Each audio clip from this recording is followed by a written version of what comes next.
Hi, I'm Cody, and you just tuned into The Message with Taylor K on UrbanitesRadio.com, the sound of artists. Hello, ladies and gents. You just tuned into The Message, where I bring together politics and music. I'm your host, Taylor K. Well, coming up in the hour, not only will I be playing some of the greatest hip-hop and R&B hits from the 80s and 90s, I'm going to share some hot topics in this week's political world, who will be this week's rodent of the week, some knowledge to live by for this week's Stay Woke moment, a very special interview with a member of the Community College Board of Trustees, along with my final message of the day. You're listening to The Message on UrbanitesRadio.com.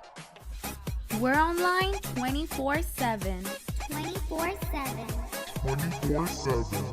All day, all night. All day, all night. On UrbanitesRadio.com, the sound of artists. All right, welcome back. That was Rebirth of Slick, Cool Like That, Diggable Planets. You just tuned in to The Message on UrbanitesRadio.com. I'm your host, Taylor K, and I have your hot topics for this week. Starting with number one, the political world is in mourning of Nancy Reagan on Sunday afternoon, with Republican presidential candidates, current and former, honoring the former First Lady and calling her death the end of an influential era in the party. Nancy Reagan has died at the age of 94. But moving on to the Democratic debate, which kicked off on Sunday, making us Americans feel a bit more hopeful about this year's election. Both Hillary Clinton and Bernie Sanders went head-to-head about things that actually mattered. This was no Republican debate. No one, and I mean nobody, people, talked about the size of their hands or make up nicknames to call each other. But it was an actual debate. Questions were asked about the Flint, Michigan water crisis, Clinton proving Sanders' opposition of the Wall Street bailout, but my favorite was both Sanders and Hillary discussing their love for the 90s.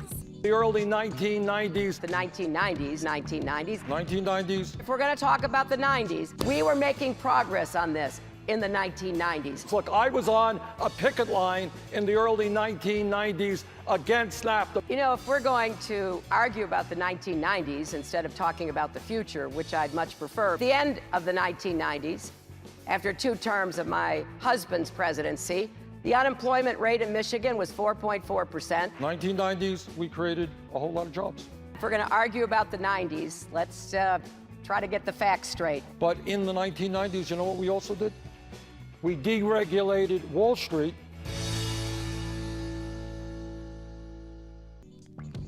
But the highlight of this debate was the topic of mental health, when Bernie Sanders made a very youthful comment on the Republicans. Make a couple of responses. Let me pick up on the last point the secretary made.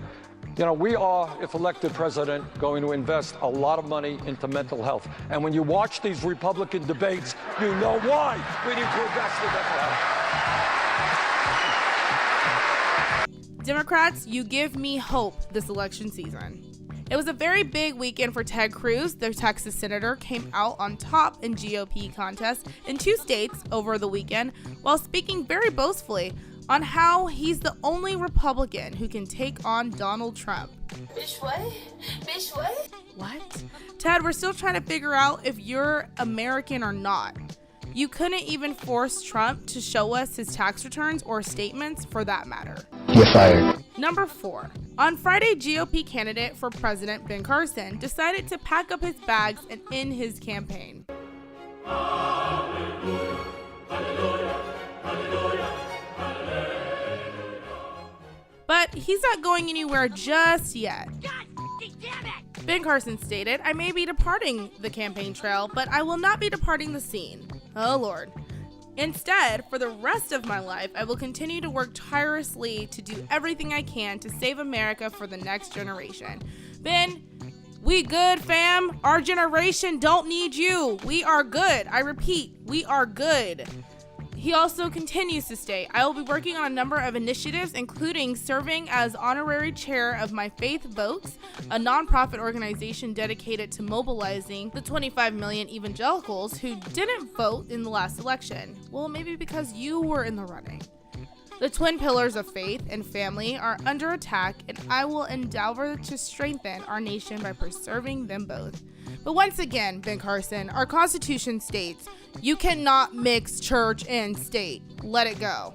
Bye, Felicia. I have nothing more to say about this. And lastly, SNL hits it right on the nail once again this election season, creating a campaign commercial titled Racist for Trump, where they showed exactly who is really standing behind Trump. I advise you all to check out this video, and I hope you all laugh as hard as I did. I even posted the video to my Twitter page at Taylor K. Kimber on Twitter. Up next, this week's Rodent of the Week. You're listening to The Message on UrbanNightsRadio.com. UrbanNightsRadio.com. Yo, what you want, man? My girl just caught me.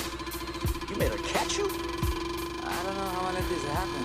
With who? The girl next door, you know? I don't know what to do. Said it wasn't you. The sound of artists.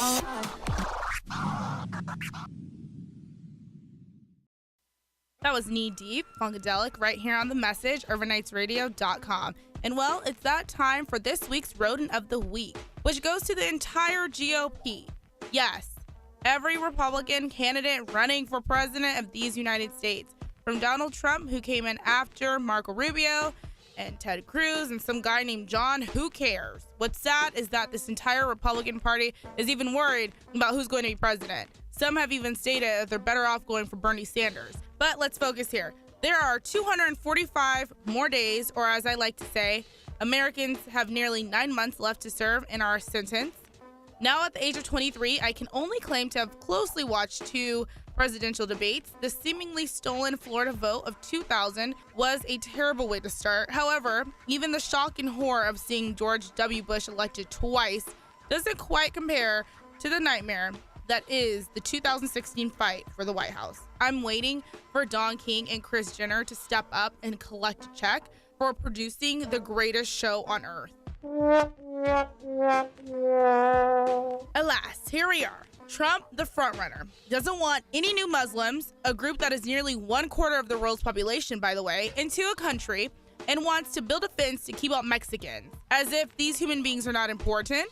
I beg to differ, Donald. Not only not sure if he wants to accept the endorsement from the KKK, allowing his supporters of old white men to push around a young black girl protesting during his speeches. Oh, hell no! Are you kidding me? Marco Rubio opposes abortion in cases of rape and incest. John, whatever his name is, who doesn't seem to be the favorite of anyone outside the New York Times editorial board until he recently pushed for welfare reform that took food away from poor black families, by the way, while allowing exceptions for rural white ones. You're so dumb. You are really dumb. For real. I won't pretend that any GOP candidate or nominee could garner my serious consideration, but this is a particularly dangerous group of aspiring candidates. And what I mean by dangerous, I literally mean dangerous. Run. I'm watching friendships and professional relationships get strained, endless shade being thrown from every direction. You guys, I'm running out of dumb people gifts to use daily. Literally, I'm running out of gifts to use all the time.